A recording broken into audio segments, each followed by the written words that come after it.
only word I could use is sort of organic. I mean, I would read the script, and early on the scripts were, it was all new. We didn't know very much about it. There wasn't that much to look back upon, so we just kind of were like, what is going to be the next chapter? We were all very much fans of the show. We were excited to read the next chapter in this story. So there were a lot more surprises back then. And then it was kind of like, okay, in my head, how are we going to navigate this particular storyline, whether it's a pitch or a mistress, or what are the possible kind of pitfalls that can trip you up? What's it going to be, and how do you maintain again a level of consistency with this character? Because again, the first season, it's all still kind of amorphous and being established and fluid, and you want a level of consistency or backbone of some kind of thing that you can look back and say, okay, Don Draper is Don Draper. He's not weirdo Don Draper one day and crazy Don Draper another day. And although you were Dick Whittington, you were the two. Yeah, so that's that, but that's a completely different thing, and that was another kind of decision and set of choices to be made.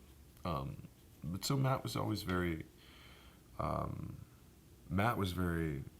particular in knowing what he wanted, and that was a very nice thing to have as well. You could always ask Matt if you didn't know, where are we going with this? Like, what is this going to be? How much would he tell you?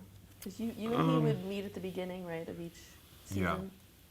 What would he tell you? He would tell, if you had a specific question, he would give you a specific answer. I mean, I guess that's the best way to put it.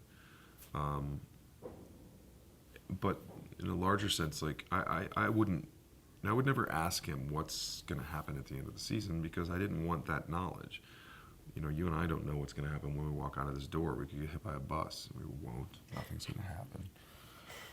But again, you never know. And you don't want that information, because I think that could inform your subconsciously or something. It could inform your performance. And so I would never ask about that stuff, but more about why isn't he doing this, or what's the, I can't think of anything specific right now, but like very specific sort of story points about what does that mean, and why is he saying that, and where are we going with this, and what is that?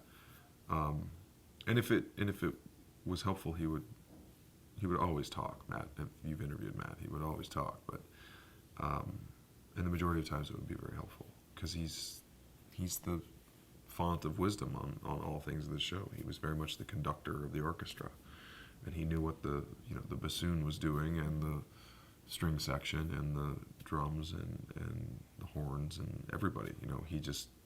He had it all inside his head, and was usually able to articulate it